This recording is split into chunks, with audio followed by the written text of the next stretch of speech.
Hey team, so early yesterday morning, Gartner released their latest 2025 Magic Quadrant for digital commerce. And I wanted to quickly jump on here and give my hot take on the Quadrant, the platforms in it, and my general overview and thoughts of each of those platforms and their positioning in the 2025 Magic Quadrant overall. Now, obviously, this is subjective. It's just the way that these things are. Gartner has their own evaluation criteria. I'm going to get into that a little bit. They have their own inclusion criteria. I'm going to evaluate that a little bit. And then I'm going to talk a little bit about some of the data that they pulled out and shared around delivery model and a few other things. I also want to thank, there was a few vendors out there in the Magic Quadrant who shared the pre-release report with me so that I could start doing my homework on it before it was officially released by Gartner. So I appreciate them doing that. The vendors that are included in the Magic Quadrant, they have to actually pay for reprint rights. They have to pay a fee to Gartner for reprint rights to be able to distribute and publish the Magic Quadrant report. They have to pay Gartner for that. So I appreciate them doing that. I appreciate them sharing pre-releases of the report with me so I could do my homework in preparation for recording this video today. I super appreciate that. And wherever I publish, I'll publish this video probably to LinkedIn, probably to YouTube, and everywhere where I typically publish my videos. But I'll also put the downloadable version of the report that these vendors have shared with me. They have a link, like a landing page on their website, where they've been given permission to create downloadable links for this report. And so I'll drop a couple of those in the comments or something like that so that you can go and download the full report for yourself. Now, just before I kick off my thoughts and my review and my take, what I want to do is I want to cover off sort of what they require for inclusion in the quadrant to begin with. So it's called the 2025 Magic Quadrant for Digital Commerce. In theory, was a 3rd of November release, but we know it was only publicly released yesterday, which is the 6th of November. And if we were to talk about the must-have capabilities for this market, which include out-of-the-box capability or the APIs to support. And I'm just going to read those out straight from the report. A self-service interactive commerce experience that includes storefronts, product catalog, navigation, search, product pages, promotion, shopping carts, checkout, and customer accounts. All the basic core commerce capabilities. The ability to discover products, adding products to a cart, fully pricing an order inclusive of product level, customer level, and order level discounts or promotions. Business tooling for site merchandising, including search and navigation, product catalog, content management, user access management, promotions management, and site operations and configuration. Again, all very standard core commerce capabilities. Another line here, interoperability with customer product content, including price and availability, and order functionality and data via APIs. Front end as a service / experience composition, personalization, testing, and optimization, product information, pricing and inventory management, and or integration. So pretty much all of these would be considered core commerce competencies as of 2025. Now, they call out some common features. It says digital commerce may also have the following capabilities: B2B focused capabilities. Now, this one's an interesting one. I find it very surprising that Gartner does not break out their digital commerce Magic Quadrant into B2C, D2C Magic Quadrant and a separate Magic Quadrant for B2B. Now, the reason why that surprises me is because B2B e-commerce is such a radically different focus for businesses, and it requires a radically different set of core competencies and capabilities to deliver for modern manufacturers, distributors, and wholesalers. I'm befuddled and I'm baffled as to why they would not break that out, because oftentimes these platforms, many of the platforms that made it into the quadrant, they started out life 100% focused on B2C and D2C, and then laterally, they bolted on more B2B functionality over time. But at their core, at their root, they are B2C and D2C focused platforms. And so to not have a separate Magic Quadrant for B2B focused platforms that were either from the ground up built to be B2B focused platforms or have significant B2B capability. The fact that they don't differentiate that is shocking to me, frankly, just knowing what I know about the platform market and how the expectations of functionality in B2B are escalating so rapidly in the market. I'm quite shocked, to be perfectly honest. But it says digital commerce may also have the following capabilities: B2B focused capabilities, API orchestration and management, marketplace operations, channel integrations, content management, B to B to X. So that would be like B2B to B or B2B to C or B2B to G, government, etc. Basic contact center functionality, or more like a CRM type of component. Basic product information management, PIM system capability, basic OMS, order management capability, basic configure price quote, CPQ. That's most often found in your B2B focused platforms.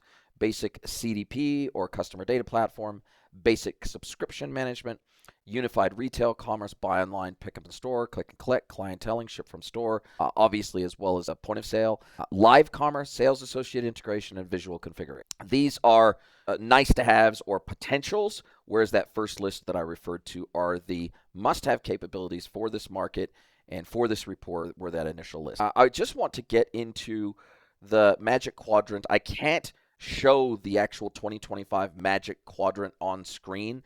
Every time I do that, every time I share a screenshot of this Magic Quadrant and put it in a post on LinkedIn, etc., I always get the post taken down because Gartner complains that it's copyrighted and can't be republished.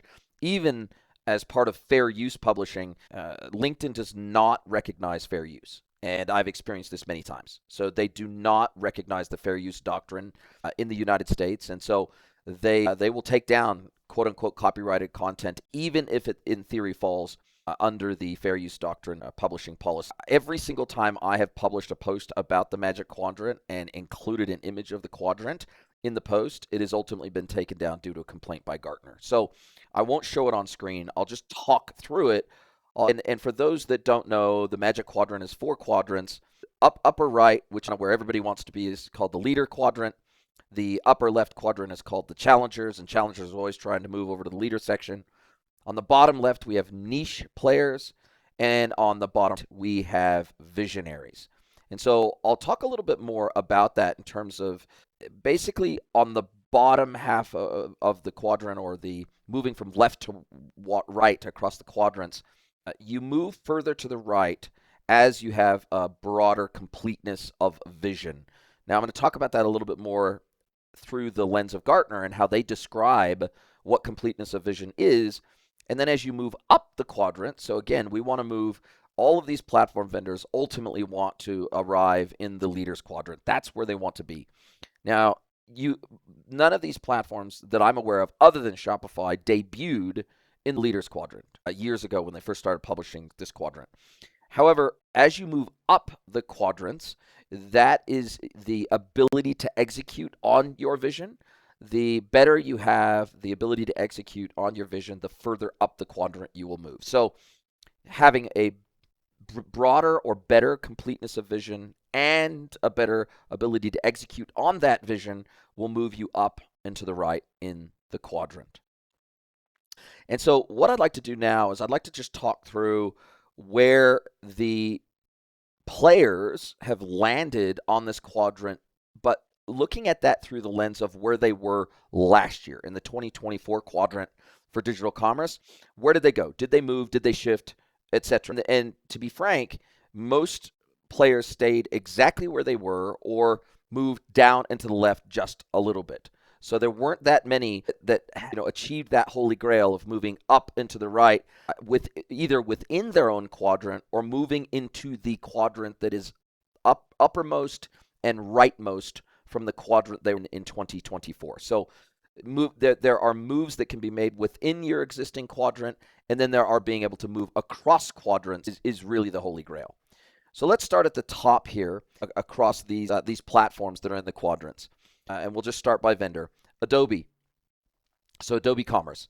2024, they were in the leader quadrant, and they are still in the leader quadrant. So they are in the upper right quadrant of this Magic Quadrant, and they are, they stayed in the bottom left portion of that quadrant. They did not move. They were stable, which is effectively to say You didn't have a more complete vision this year than last year, and you didn't improve your ability to execute despite some of the announcements that Adobe has made this year. So they stabled, they maintained their leadership position. Now, I also want to talk about deployment models of all these platforms because deployment model is really important. It's becoming more important by the day, particularly in the B2B world that I live in.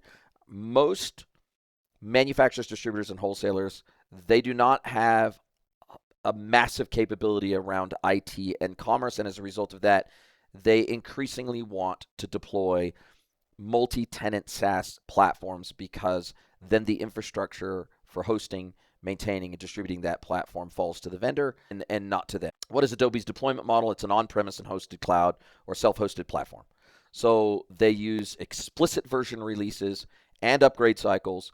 They support an on-premise and public cloud deployment model on Amazon Web Services and Azure in all regions except China, where on-premise hosting is required. And for lots of political reasons, you can't. You have to be behind the great digital firewall of China, and so therefore you have to be self-hosted there. In 2025, Adobe did release their Adobe Commerce as a cloud service and Adobe Commerce Optimizer with native DAM and generative image capabilities from Adobe Experience Manager. I'm pulling that last section there is just I try to pull out any little snippet from the Magic Quadrant report around their software delivery model, especially where they illuminate something that I didn't already know. So obviously we already knew that earlier in the year, Adobe wanted to move to more of a cloud model that was more of a true SaaS model, but really it's architected and engineered from the ground up as an on-premise platform. So I think it's very, very difficult for them to this new quote unquote SaaS model. It's going to be very interesting to if their existing customers try to migrate to that more SaaS componentized model. Now, Salesforce, let me just go back to Adobe for a second. So I just finished up at B2B e-commerce world in Scottsdale, and I had a chance to moderate some roundtables and have some deep conversations. And there are still quite a number of merchants that are on Magento 2, and in many cases, very early iterations of Magento 2, and they are expressing pain with those early editions and versions of Magento 2, expressing some element of pain around upgrades, maintenance, enhancements, technical debt, etc. I said all that to say that most of these merchants that are still running earlier versions of Magento 2, they're gonna be having to make some very difficult decisions about what they do with their platform moving forward, whether they move to a more current version of Adobe Commerce Cloud, whether they replatform to another platform, whether they try to move to Adobe Commerce SaaS once it's more in the wild than it is today, because it's still kind of almost like a beta experience today. It's going to be very interesting to see what happens moving forward here, especially for the B2B world, because Adobe does have some B2B functionality. It's not what I would consider a B2B first platform by any stretch of the imagination. It's a retail first platform, but it does have B2B capabilities for those manufacturers and distributors that want to use it. So it's going to be very interesting to see with these people running older legacy versions of early Magento 2 versions, what they're going to be doing moving forward. Salesforce, 2024 Quadrant, they were a leader. In 2025, they're still considered a leader by Gartner. Stable, they maintained their leader position. They really didn't move. I think they moved just fractionally down into the left, but for all intents and purposes, they stayed exactly where they were. They have a multi-tenant SaaS delivery model. Obviously, famously, they were the Demandware platform before they were acquired by Salesforce, but they have a completely separate B2B e-commerce platform that is not legacy Demandware product, but it is an acquired product. And it's interesting that Salesforce makes no specific vendor claim of unified single versioning for all tenants across their multi-tenant platforms. I thought that very, very interesting. However, they do run as a multi-tenant SaaS platform on Salesforce's own data centers, according to Gartner, with some modules hosted on AWS. B2B and B2C commerce are offered in all geographies except China, once again, like Adobe. In 2024, Salesforce agreed to acquire unstructured data management provider Zoomin. On May 25, they announced their intent to purchase Informatica for enterprise data management and PIM, because they don't have a PIM system. They are not a PIM platform. And in 2025, Salesforce also acquired Regrello, which is a business process automation tool to enhance its Agentforce or AI commerce capability. What's interesting about Salesforce is that I just don't, for all the big name brand platform, of course, Salesforce CRM is massively deployed in the B2B world as a standalone CRM. It's interesting. I just don't run across that much Salesforce in terms of their Commerce Cloud for B2B. I just don't run across that. Obviously, they've been distracted with their Lightning migration on their UI component and standardizing on Lightning across all their different technologies. So it's going to be interesting to see how they do for B2B moving forward, and to see there's a lot of apps that sit on top of the Salesforce CRM to enable B2B e-commerce on top of, as a standalone module on top of Salesforce CRM, and these are built, managed, and maintained and integrated by third-party companies. Very interesting to see how they're going to do moving forward. They are a multi-tenant SaaS platform. SAP, for SAP Commerce Cloud leader, considered a leader by Gartner in 2024, staying a leader, very much like Salesforce, stable, maintained their position, didn't move much. They are a hybrid delivery model, cloud native managed. They do have very clear versioned releases and an upgrade cadence. They have their Commerce Cloud platform, and that actually, and Gartner gives some pretty good insights into this. They say it combines a hybrid single tenant PaaS or platform as a service environment on top of Azure with multi-tenant SaaS components for search, merchandising, order management, payments, and recommendations. Now, so this is obviously the whole old Hybris platform. Hybris has historically been an on-premise technology, and they're trying to cloudify or SaaSify components of that old platform to make it more palatable for the way in which buyers want to buy software today, which is to not have to worry about infrastructure, not have to worry about scalability, not having to worry about version upgrades, etc. So SAP Commerce Cloud still has very clear defined versioned releases, so it's not a versionless multi-tenant SaaS platform. And again, like Salesforce, I just don't run into it that much in the B2B world. Now, I know in the ultra large, ultra high scale, $100 million plus B2B manufacturers, distributors, and wholesalers, it does have a little bit of a stronghold there, more of a legacy stronghold back from their Hybris days. And particularly if you're running SAP as your ERP, then for some, it is an absolute no-brainer for them to implement the full Commerce Cloud infrastructure on top of SAP ERP. So I just don't run into it very much. It's not something I would work with because it's not a multi-tenant SaaS platform or a full multi-tenant SaaS end-to-end platform, and I just don't see much demand for it out there in the customer cohorts that I'm going after and supporting as a consultant. Commerce Tools, leader in 24, leader in 2025. Stable, again, maintained its position much like SAP and Salesforce.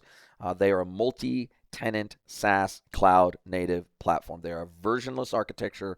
Upgrades are seamless. You don't even know about it when it happens. They are a full multi-tenant SaaS offering, and they host on AWS and Google Cloud. Interested that Commerce Tools is in here. They are a leader. They're still considered a leader. And this is another interesting thing about the quadrant that I'll point out. Not only do they not break it down by B2C, D2C focused platforms versus B2B focused platforms, but they also do not break it down by target market segment, meaning SMB, mid-market, enterprise. They don't break it down that way. And I think they are possibly doing a disservice to themselves and to the market by not having separate quadrants for these different cohorts, because it means that we cannot take advantage, or we cannot adequately describe what makes them deserving of being in that quadrant for that target customer cohort. And so we have a platform as down market, if you want to look at it that way, in terms of being focused on SMB, like Shopify being in the exact same quadrant as SAP, Salesforce, and Commerce Tools. Obviously these platforms are radically different in terms of their target ICP, the types of scenarios that they work best in, the included components and modules that they support out of the box, etc., etc., etc. But nonetheless, it's not my quadrant, but that's just an observation, is that we have platforms that are all the way from $29 a month all the way to, in some cases, hundreds of thousands of dollars a month. So it's an interesting mix of platforms here. Very, very difficult, I think, to compare them on an apples-to-apples basis in a single quadrant. Again, not my circus, not my monkeys. It's not up to me, but those are just some observations. Speaking of Shopify, they entered the quadrant as a leader last year. They're still a leader this year. Didn't move hardly at all. Multi-tenant SaaS, everybody knows that. Although interestingly, they do use API versioning and distinct release schedules. However, they're a full multi-tenant and end-to-end multi-tenant SaaS platform sold in tiers, as everybody knows: Basic, Shopify Plus, and Enterprise. Or no, Shopify Plus and Enterprise, they meld together there, and they run on Google Cloud. VTEX, sorry, just to go back for Shopify for 1 second here. I am not directly running across Shopify that much in my consulting work, but it is increasing. I'm increasingly hearing about it. I'm increasingly seeing it. I'm increasingly have manufacturers and distributors come to me and say, look, we're going to be doing a replatform project. We want Shopify to be in the consideration mix, even if it looks like even if it looks on the surface like it can't meet our needs. We want it in the mix because we're hearing a lot more about it. So Shopify's done a very good job of marketing B2B on Shopify Plus. Now, in many cases, it just cannot live up to the expectations, particularly of enterprise manufacturers and distributors, and there's a lot of customization and many apps required to get it up to that expectation standard and minimum viable product standard. But I am starting to see more conversations with Shopify being included in those conversations. Next platform in the quadrant we'll talk about is VTEX. They were in the Challenger Quadrant in 2024. They are still in the Challenger Quadrant. So immediately left of the top right leaders quadrant is the Challengers Quadrant. And they're at the extreme, not the extreme, but certainly leaning more towards the right side of the Challengers Quadrant. It's a very complete platform, multi-tenant SaaS, full cloud native. Even in their marketing, they say make upgrades a thing of the past. So it's continuous cloud operations, continuous DevSecOps, and they deployed as a full end-to-end multi-tenant SaaS platform globally on AWS, and they have full order management and a whole bunch of other modules that are not in the core commerce module list that Gartner quantifies, but they have a whole lot more beyond that. Next on the list, BigCommerce. Also a challenger, still also a challenger in 2025. VTEX, while they improved, they moved a little bit further to the right and up within the challenger quadrant. BigCommerce stayed virtually where they are. Full end-to-end multi-tenant SaaS platform, full versionless SaaS. It's deployed globally as multi-tenant SaaS on Google Cloud infrastructure.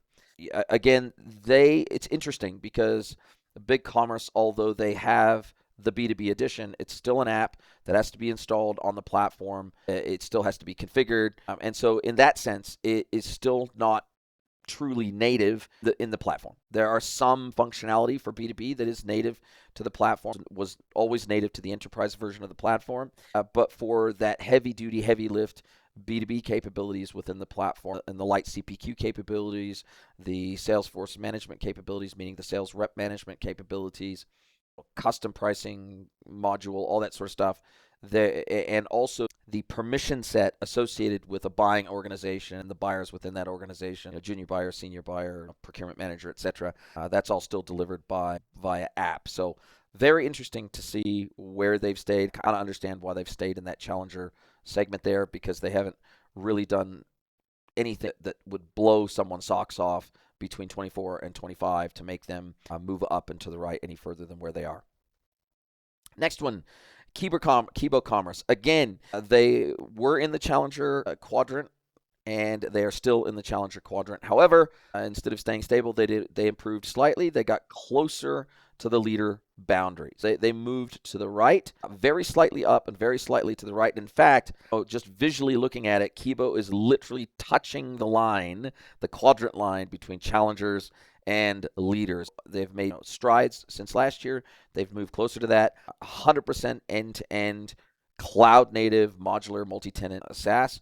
Versionless upgrades. It's a composable commerce platform deployed as full multi-tenant SaaS, globally available on AWS or Google Clouds. It's almost like feels like PaaS, but it's versionless SaaS. And again, they've got a lot of modules that you wouldn't always associate with traditional B2C, D2C, but are oftentimes associated more with B2B price lists, purchaser management, permissions, CPQ, PIM, all those things that would normally be associated with more heavy-duty B2B commerce needs. Kibo leans more in that more complex end of town than the Shopify end of town, which is more the SMB end of town. Scale Commerce, spelled with a Y, SCAYLE. They were really niche challenger, and they are still in the Challenger Quadrant, but they are more towards the bottom half of the quadrant. So ability to execute low in the quadrant, completeness of vision more towards the right of the quadrant. Again, they are very stable where they were. They improved slightly. I apologize, I said that wrong. They moved from niche to challenger. So apparently they started out 2024 in down in the niche quadrant, which is the bottom left-hand side quadrant, and just bumped up into the challenger quadrant. So made the move into the challenger quadrant, advanced from niche into challenger.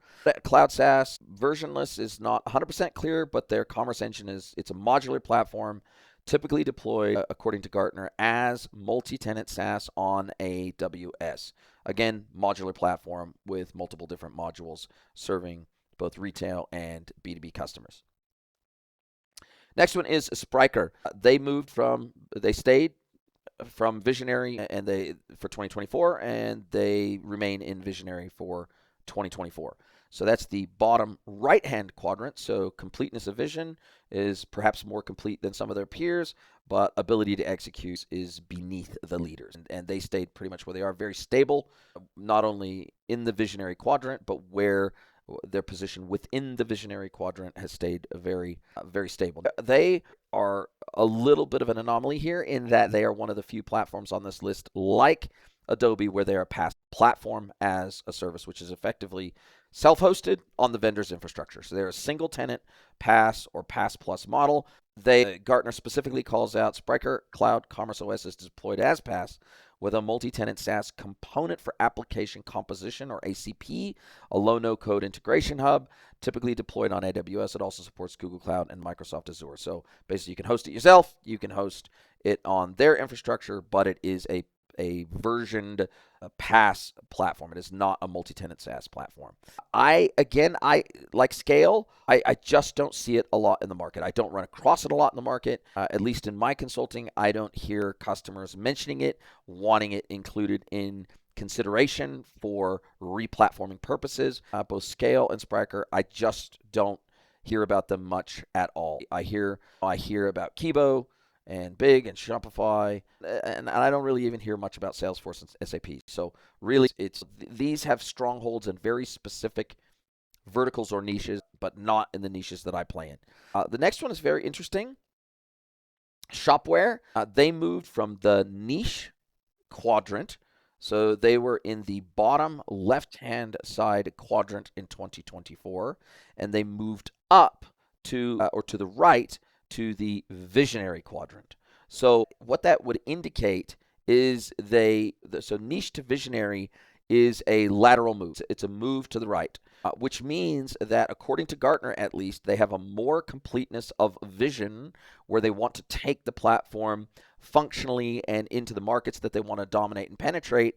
They have more completeness of vision this year than they did last year. So that means that their road mapping, et cetera, is much more clear. How they're communicating with the market is much more clear.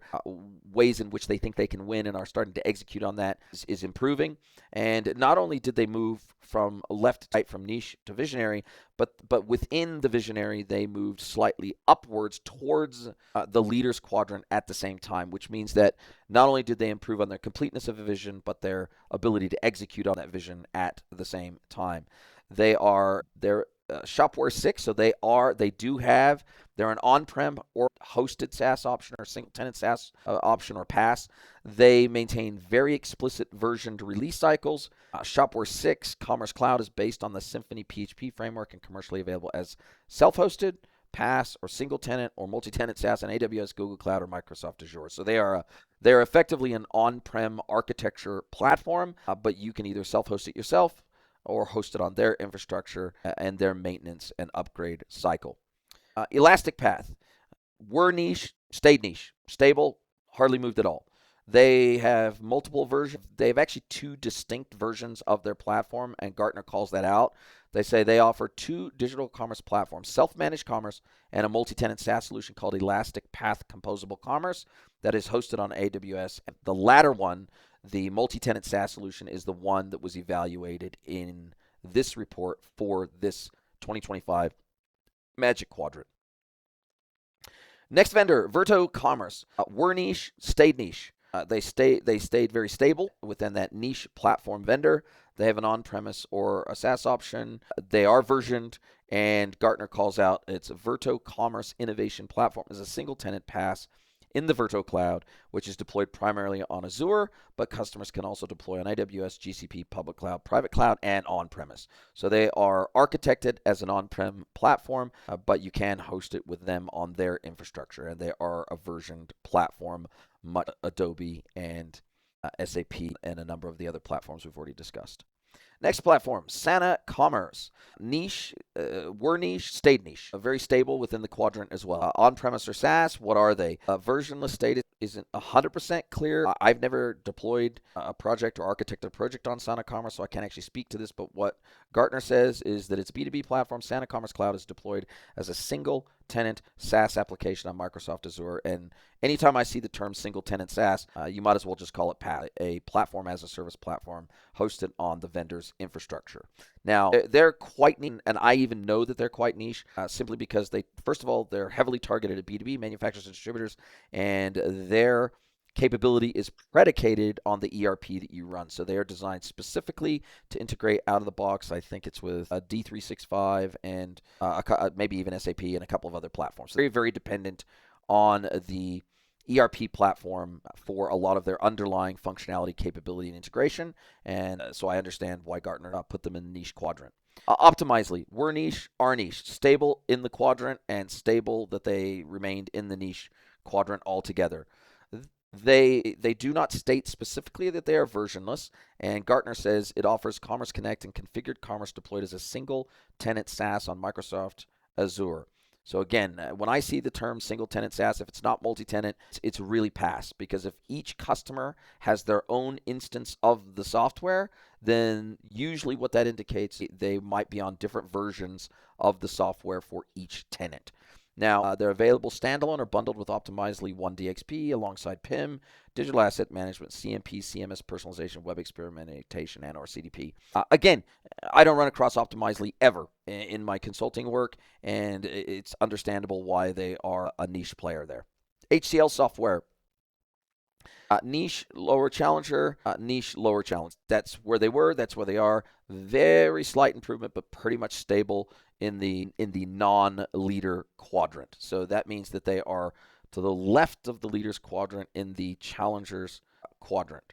So super interesting to see that. And in fact, it's interesting to see here they're actually not in the challenger quadrant. They were and they are in the niche quadrant, but they are slightly right of center and slightly upwards of center. So slightly up and to the right of center, and they haven't really moved much within that niche quadrant from 2024 to 2025. And again, I just don't see them. They're definitely a niche player. They have an on-premise and a cloud hybrid deployment option. Gartner says HCL Commerce Cloud is deployed on-premise or as a single-tenant SaaS on AWS, GCP, and Azure. Again, I don't see them. I don't hear about them. I don't hear of people running them. Obviously, they do. I'll talk a little bit more about I discussed earlier the minimum inclusion criteria in terms of functionality, but then also in terms of deployments, I think it's 70 active production deployments in the world in order to be able to be included in the quadrant. So they have at least 70 active customers. And again, I know that this was spawned out of HCL software. It's taken many iterations over the years, and it's been owned by multiple different companies over the years. It's interesting to see them even make the quadrant at all, to be perfectly honest. Next one, Infosys Equinox. Again, a niche player in 2024 in the niche quadrant, also niche this year, stable within the quadrant. And they, according to Gartner, Infosys Equinox features more than 25 modules independently deployable as multi-tenant SaaS offerings on any public cloud. It's also available on the AWS and Microsoft Azure marketplaces. Again, I just don't know, because it's delivered, deployed, and built by Infosys. I just don't really see this in the market. Now, obviously, if you're an existing Infosys customer, I suppose you may be considering Equinox for commerce to have a single throat to choke in terms of your IT systems leads. Next platform, Oro Commerce. Niche player in the niche quadrant remained there, stable in the quadrant. Didn't move up and to the right, and they remained in the bottom left quadrant, which is niche. They have on-premise or cloud hosting options, and according to Gartner, and I know this personally as well because I've worked on Oral projects before, their Oral Commerce is typically deployed as single-tenant SaaS on Oral Cloud, which again, when I see single-tenant SaaS, it's PaaS. It's platform as a service deployed on their infrastructure. It's available on AWS, Google Cloud, and Microsoft Azure, as well as on-prem or self-hosted. So you can, anytime you see PaaS, that will lead you to believe most of the time correctly that was engineered from the ground up to be an on-premise platform, but it can be deployed to the vendor's cloud infrastructure if you so choose and you pay for that service. I understand why Oro is a niche platform player. They are focused very much on the B2B world, not focused on retail at all. And they are pretty unique in their space in that they started out as a CRM platform, added core commerce features later on, and famously started by a couple of the original founders of Magento. It's understandable why they are in the niche quadrant and why they're still in the niche quadrant.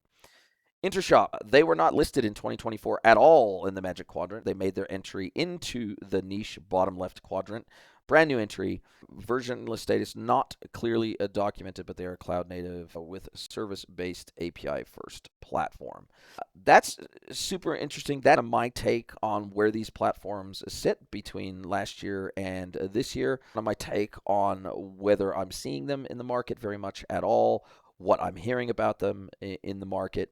And then we talk about I just wanted to bring up some of the additional information from the end of the report here just to make it a little bit clearer about what were some of the additional requirements to appear here. Not so much technical requirements, but what, in addition to technical capabilities, what did these platforms have to be considered for inclusion in the quadrant? I just want to walk through that very, very quickly through here with you. LifeRay was dropped between 2024 and 2025. However, and Intershop, as I mentioned before, is brand new this year. And I just want to quickly run through the inclusion-exclusion criteria. Vendors must offer a minimum of one digital commerce platform that is actively being sold, which meets the product definition and stated functionality. The digital commerce platform must be sold as a separate SKU entity or as an add-on to the core offering, where applicable. The digital commerce platform must support over 70 production customers at the date of submission for this attestation. These customers must be using the vendor's actively sold digital commerce platform to support the commerce journey and capabilities as described in the market definition. Customers who have bought components of the platform, but not limited to, say, for example, OMS or payments or DXP or whatever, but they haven't bought the core commerce platform as well, cannot be included in that total 70 count. The digital commerce platform must serve customers in more than one unique industry. And then they go on to refine that criteria even more. The digital commerce platform must be used by paying customers in more than one geographic region, and then they go to define that a little bit more in more granularity with percentages. Digital commerce platform customers must not consist of more than one customer that represents more than 10% of the annual recognized digital commerce revenue. So in other words, you can't have a single customer that constitutes more than 10% of your revenue. So you can't be dependent on one customer for your survival, basically.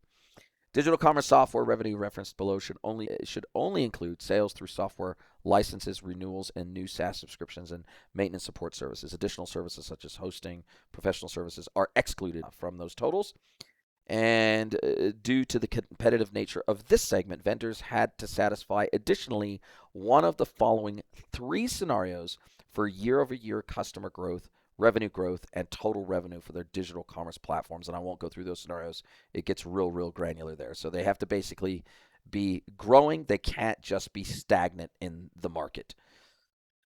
And then they go down, they basically give a glossary of definitions at the bottom of the report in addition to those inclusion criteria. So that is my hot take of the Gartner Magic Quadrant for digital commerce for 2025. Thank you very much for watching and listening. Give me your thoughts on both my take as well as your thoughts after you review the quadrant in the comments below. Thank you guys so much.